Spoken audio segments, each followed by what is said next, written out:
오늘은 추수감사주일입니다. 추수감사절이 되면 이렇게 제단을 장식하죠. 매년 저 뒤에서 임례를 하면서 내 인생의 추수 때가 언젠가 될 텐데 그때 나는 하나님께 무엇을 가져갈 수 있을까? 어떤 것을 드릴 수 있을까? 자기 자신을 돌아보게 됩니다. 추수감사의 의미를 제대로 알려면 자신이 걸어온 길을 돌아보아야 합니다. 우리는 모두 험하고 힘든 길을 걸어왔습니다. 우리가 돌아보면 다 하나님의 은혜라고 고백하지만 참 쉽지 않은 길이었습니다. 또한 우리는 앞으로 어떻게 될 줄 모르는, 예측할 수 없는, 결코 만만치 않은 길을 계속해서 가야 됩니다. 감사하게도 우리는 우리의 인생을 살아오면서 예수님을 믿게 되고 믿음의 사람으로 살아가게 되었다는 것입니다. 우리가 추수감사절을 맞이할 때마다 그저 한 해 동안 지켜주신 것, 한 해 동안 채워주신 것에 국한 것이 아니라 내가 내 인생을 살면서 내가 정말로 예수님을 믿고 구원받게 된 것, 그거 하나만으로도 우리는 충분히 감사할 수 있습니다. 여러분은 여기까지 살아오면서 누구를 의지하고 살아오셨습니까? 어쩌면 우리는 말로는 하나님을 믿고 하나님을 의지하노라고 이야기하지만 정말 내가 그렇게 살았을까? 한번 돌아봅니다. 우리는 결혼을 하면 남편을 믿고 의지합니다. 아내를 믿고 의지합니다. 우리가 다른 사람, 어떤 사람, 때때로는 돈이나 권력을 의지하고 믿고 살아왔습니다. 아마 그런 믿음이 없었다면 우리는 힘들고 어려운 인생을 버텨내지 못했을 것이기 때문입니다. 그런데 믿음에 있어서 정말 중요한 것은 믿음의 대상이 누구냐 하는 것입니다. 여러분이 지금 믿고 사는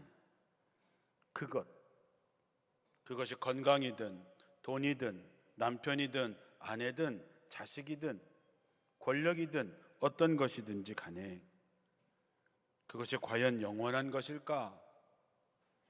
그렇지 않습니다. 우리의 믿음의 대상이 잘못되면 우리의 인생은 망칠 수밖에 없습니다. 인도에는 신이 2억 개나 있습니다. 신을 개로 얘기하면 안 되는데 그 2억 명이라도 하기도 그렇고, 어쨌든 인도에 가면 신이 200억 개가 있습니다. 일본에만 하더라도 신이 8천만 개가 있습니다. 우리나라에도 수많은 신들을 믿는 사람들이 있습니다. 인도에 가보니까 원숭이를 섬기는 사람도 있고, 소를 섬기는 사람도 있고, 개를 섬기는 사람도 있고, 뱀을 섬기는 사람도 있고, 심지어 쥐를 섬기는 사람들도 있습니다. 제 생각에는 어떻게 사람보다 못한 것들을 섬길까? 저들이 과연 저들을 책임져 주고 복을 주기는 하는 걸까? 이해가 되지 않았지만 그들은 그것을 신앙의 대상으로 삼아왔습니다. 그러면 우리는 누구를 믿느냐? 우리는 전능하신 아버지 하나님, 천지의 창조주를 믿습니다. 당연한 것 같지만 우리는 이것을 분명히 해야 됩니다. 십계명에 하나님께서 나 외에 다른 신들을 섬기지 말라, 이 말은 전지전능하신 하나님, 그 하나님이면 충분하다라고 하는 것입니다. 사도신경을 우리가 예배 시간에 순서에 있으니까 그냥 형식적으로 하는 것이 아니라 사도신경을 할 때마다 정확하고 분명하게 고백이 되어야 되는 것이지요. 어떤 분을 만나서 얘기하다 보면, 목사님, 저는요 다른 사람 안 믿습니다. 저는 제 자신 말고는 아무도 믿지 않습니다. 이렇게 얘기하는 사람들이 있습니다. 자기는 믿을 수 있을까요? 여러분은 여러분 자신을 믿습니까? 여러분은 여러분의 마음을 믿습니까? 성경에 잠언 28장 26절에 자기의 마음을 믿는 사람은 미련한 사람이다 그랬습니다. 어떤 사람들은 자신의 힘과 능력과 부와 권력을 믿고 의지하는 사람들도 있지요.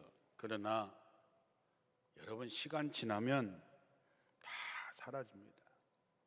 이 세상에 영원한 게 있을까요? 없습니다. 사람들을 의지하는 사람도 있습니다. 성경에 사람도 믿지 말라고 얘기합니다. 의지할 존재가 아니라고 하는 것이지요. 이사야 2장 22절에 너는 인생을 의지하지 말라. 그 호흡은 그 코에 있나니 셈할 가치가 어디 있겠는가. 세 번역은 이렇게 번역했습니다. 너희는 사람을 의지하지 말아라. 그의 숨이 그 코끝에 있는데 그 목숨의 숫자를 셈할 가치가 있겠는가. 공동번역에는 다시는 사람을 믿지 말라. 코에 숨이 붙어 있을 뿐 아무 보잘것이 없다 그랬습니다.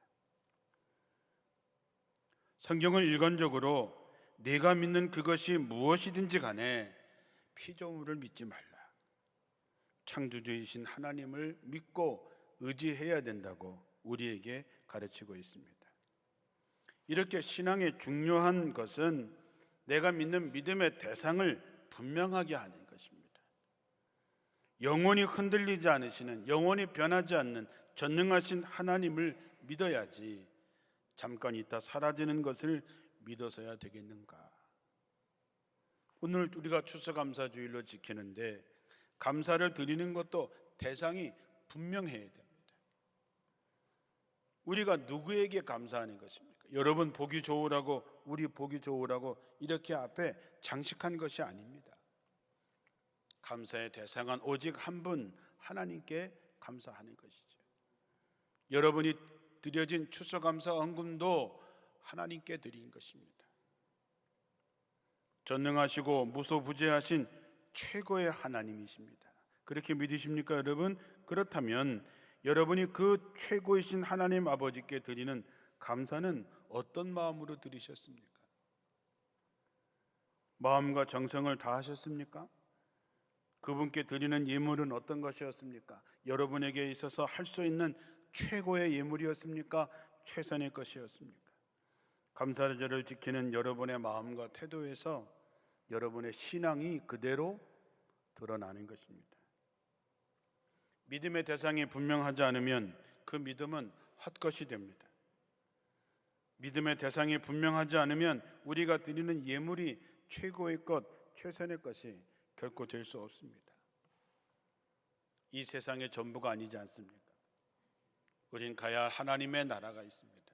만약에 이 세상이 전부라고 하면 고린도전서 15장 19절에 나오는 말씀처럼 우리가 그리스도 안에서 우리가 바라는 것이 다만 이 세상의 삶뿐이라면 모든 사람 가운데 우리는 더욱 불쌍한 사람이다 그랬습니다. 우린 있다가 사라지는 헛것을 믿는 사람들이 아닙니다. 그러므로 이제 우리의 믿음의 대상은 말로만이 아니라 보다 분명하고 확실해져야 되는 것입니다. 그래야 힘이 생기는 것입니다. 오늘 읽은 본문 말씀 히브리서 12장 2절에 믿음의 주여 또 온전케 하시는 이인 예수를 바라보자. 히브리 기자는 우리는 신앙의 유일한 대상자 예수 그리스도를 바라봐야 된다. 히브리서 11장 6절에 믿음이 없이는 하나님을 기쁘시게 하지 못하나니 하나님께 나아가는 자는 반드시 그가 계신 것과 또한 자기를 찾는 자들에게 상 주시는 이심을 믿어야 할지니라 그랬습니다. 우린 사람과 만나서 대화를 해보면 내가 얘기를 하면 그 사람이 반응을 함으로써 그 사람의 존재를 알려주는 것이죠. 우리가 믿는 하나님, 그 하나님께 나가는 사람은 그가 반드시 살아계시다고 하는 것을 믿는 믿음이 있어야 됩니다. 그리고 그분께 진정한 마음으로 주님을 찾는 자들에게 응답하시고 상 주시는 이심을 믿어야 한다 그랬습니다. 그러면 우리가 신앙생활을 하면서 살아계신 하나님을 믿는다면 그분 앞에 나가서 기도하고 그분을 의지하고 그분께 나아갈 때에 하나님께서 상을 주시고 응답하시고 해결해 주시는 것을 경험해야 하나님이 살아계시는구나 하는 것이죠. 이런 과정, 이런 경험이 없는 사람은 신앙생활 하기가 어렵습니다. 그냥 마당 뜰만 밟고 다니는 것과 다를 바가 없는 것이죠. 우린 살아오면서 여러 가지 모습으로 오시는 하나님을 만나셨을 것입니다. 자비로우신 아버지처럼, 돌보시는 어머니처럼, 때때론 다정한 친구처럼 우리와 만나주시는 하나님을 경험하게 되는 것이죠. 이렇게 우리를 돌보시고 세상 끝날까지 함께 하시는 살아계신 하나님께 오늘 감사하는 것이니 여러분의 마음과 정성이 최고의 것이기를 주님의 이름으로 축원합니다. 또 하나, 신앙이라고 하는 것은 신앙의 대상과 내가 하나로 묶여져야 됩니다. 우리가 영어로 신앙을 faith라고 얘기하는데 이 원어의 뜻에 보면 하나로 묶다라는 뜻을 갖고 있습니다. 다시 말하면 내가 내 신앙의 대상인 하나님과 꽁꽁 하나로 묶여지는 것, 하나됨을 얘기하는 것이지요. 성경은 우리에게 항상 하는 얘기가 뭡니까? 하나님께 돌아오라. 예언자들이 한 모든 얘기를 하나로 줄이면 돌아오라, 내게로 돌아오라 하는 것이죠. 나와 하나 되자 하시는 하나님의 마음이죠. 신약 성경에도 끊임없이 얘기합니다. 주님 안에서 내가 아버지 안에 있는 것처럼 너희는 내 안에 있으라 말씀하는 것이죠. 하나됨을 말하는 것입니다. 기독교 신앙은 신앙의 대상과 분리되는 것이 아닙니다. 하나님 따로 나 따로가 아니라 하나가 되는 것이죠. 그 최고의 절정이 뭐냐?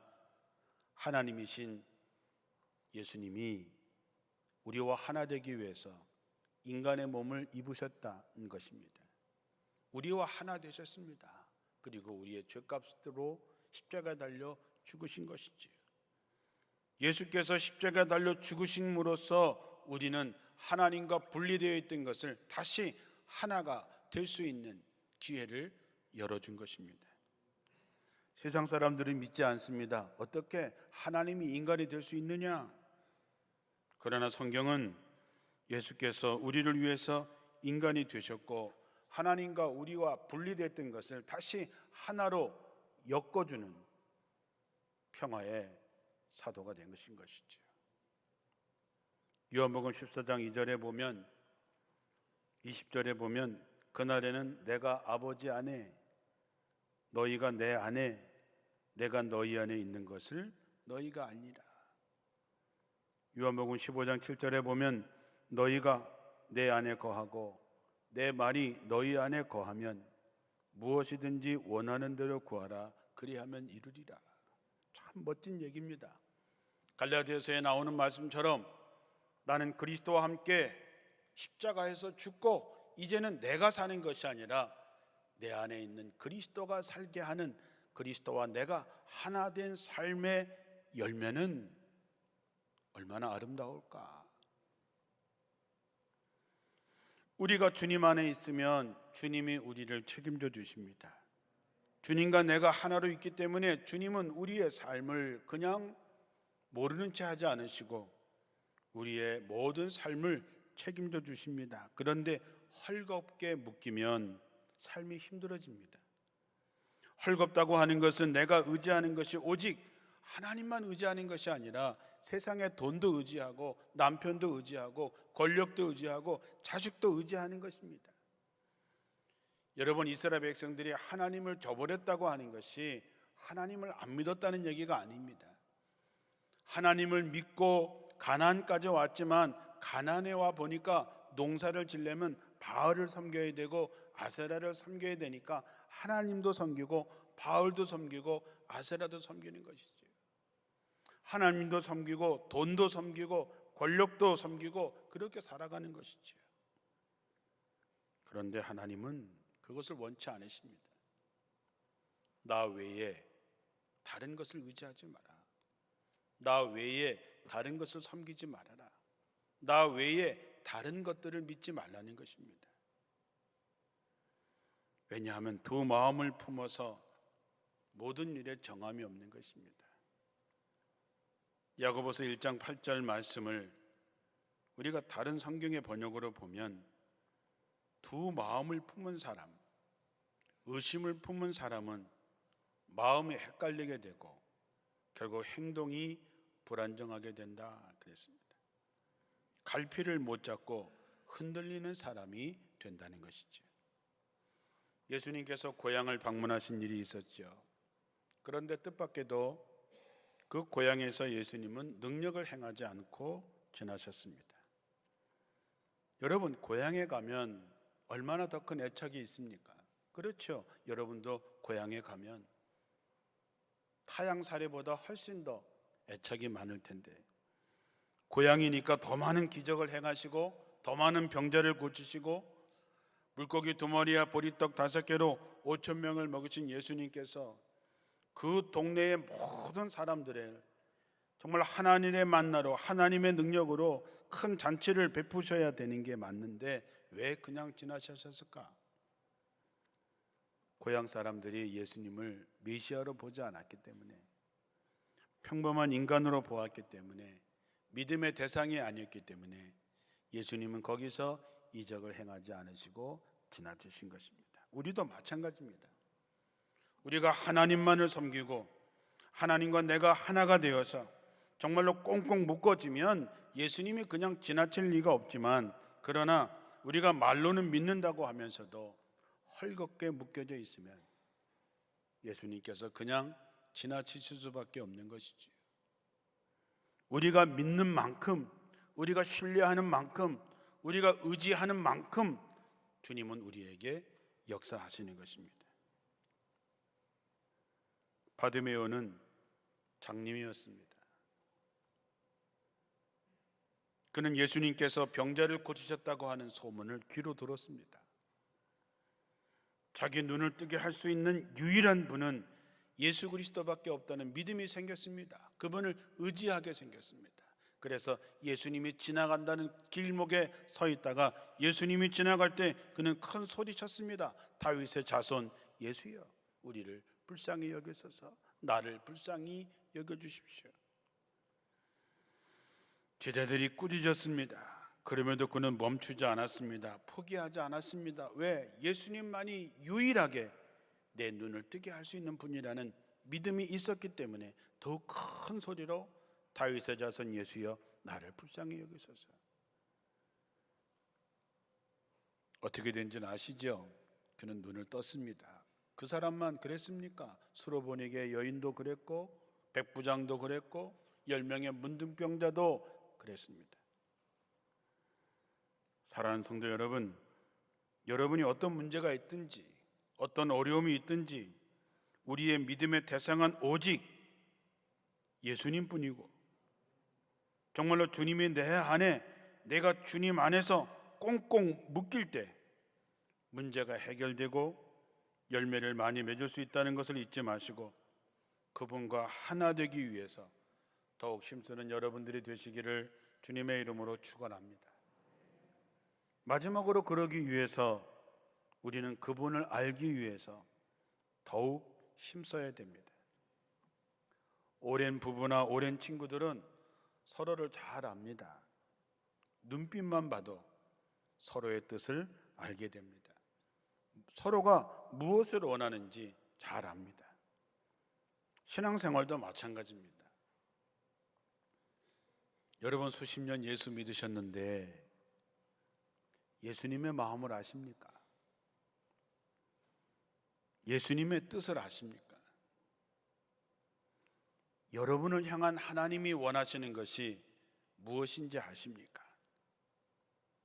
성경은 주님은 여러분의 생각, 여러분의 뜻이 무엇인지 다 아신다 했습니다. 여러분의 사정과 형편도 다 아신다 그랬습니다. 그런데 우리는 모릅니다. 수십 년 예수 믿었으면서도 주님의 마음이 어떤지, 주님의 뜻이 어떤지, 주님이 무엇을 원하시는지 모릅니다. 모르면 의심하게 됩니다. 모르니까 순종하지 않습니다. 그러니 힘들게 살아갈 수밖에 없는 것이죠. 어떻게 알 수 있을까요? 우리는 하나님께 드리는 예배를 통해서, 기도를 통해서, 찬양과 말씀을 통해서 우리는 하나님을 알아가게 됩니다. 몸만 왔다 갔다 하는 형식적인 신앙으로는 결코 하나님의 뜻을 알 수 없습니다. 하나님의 마음과 하나님의 뜻을 모르면 우리는 신앙을 저버리게 됩니다. 따라서 믿음을 가진 사람들은 하나님을 만나고 하나님을 체험할 수 있는 영적인 감각을 회복하셔야 됩니다. 요한복음 17장 3절에 보면 영생이라고 하는 게 뭐냐? 영생은 유일하신 참 하나님과 그가 보내신 자 예수 그리스도를 아는 것이다 그랬습니다. 하나님을 알아가는 것, 예수 그리스도를 알아가는 것, 그것이 영생으로 가는 참된 길이라고 하는 것입니다. 모르면 할 수 없습니다. 답이 없습니다. 나더러 주여 주여 한 자가 천국에 들어가는 것이 아니다 했습니다. 누가 가냐? 아버지의 뜻대로 행한 자라야 갈 수 있다 했습니다. 하나님을 알아가야, 예수를 알아가야 우리는 하나님의 나라에 갈 수 있다는 것이지요. 시편 9편 10절에 보면 여호와여 주의 이름을 아는 자는 주를 의지하오리니 이는 주를 찾는 자들을 버리지 아니하심이니이다. 주님의 이름을 아는 자, 하나님을 알면 알수록, 주님을 알면 알수록 우린 세상의 다른 것을 의지하는 것이 아니라 더욱더 하나님을 의지하게 됩니다. 왜냐? 하나님은 자기를 찾는 자를 결코 버리는 법이 없으시기 때문이다. 그러므로 여러분, 우리가 하나님을 알면 알수록, 주님을 알아가면 알아갈수록 우리는 하나님을 의지하지 않고서는 견딜 수 없는 마음을 갖습니다. 예배를 드리지 않고서는 견딜 수 없는 마음을 갖게 됩니다. 기도하지 않고서는 견딜 수 없는 마음을 갖게 됩니다. 찬양하지 않고서는 견딜 수 없는 마음을 갖게 되는 것이죠. 그것뿐 아닙니다. 로마서 5장 3절에서 5절에 보면 이뿐 아니라 우리가 환난 중에도 즐거워하나니, 우리가 환난을 당해도 즐거워한다는 것이죠. 왜? 이 환난을 통해서 나와 함께 하시는 하나님이 이 문제를 어떻게 해결해 주실 줄 믿기 때문에, 알기 때문에 환난을 당해도 즐거워한다는 것입니다. 왜? 하나님을 만나는 경험이 있는 사람은 예전에도 하신 하나님께서 이번 일도 함께 하시지, 예전에 거기서도 나를 건져주셨는데 여기서도 건져주실 줄로 믿는 믿음이 있는 사람이 하나님을 의지하게 되고 하나님이 그 문제를 해결해 주시니 내 마음이 즐거울 수밖에 없다는 것입니다. 우리는 모두 고되고 힘든 삶을 살아왔습니다. 그리고 또 앞으로 살게 될 것입니다. 여러분 매일 해만 뜨면 좋겠지요. 그러나 여러분 매일 해만 뜨면 사막이 됩니다. 그래서 비도 와야 되고 비바람도 불고 눈보라도 치는 것입니다. 이제 우리가 믿는 하나님을 더욱더 알아갈 수 있도록 예배와 기도와 말씀을 공부하는 것과 모임에 더욱 힘쓰는 여러분 되시고 하나님을 알기 위해서 더욱더 관심을 갖기를 주님의 이름으로 축원합니다.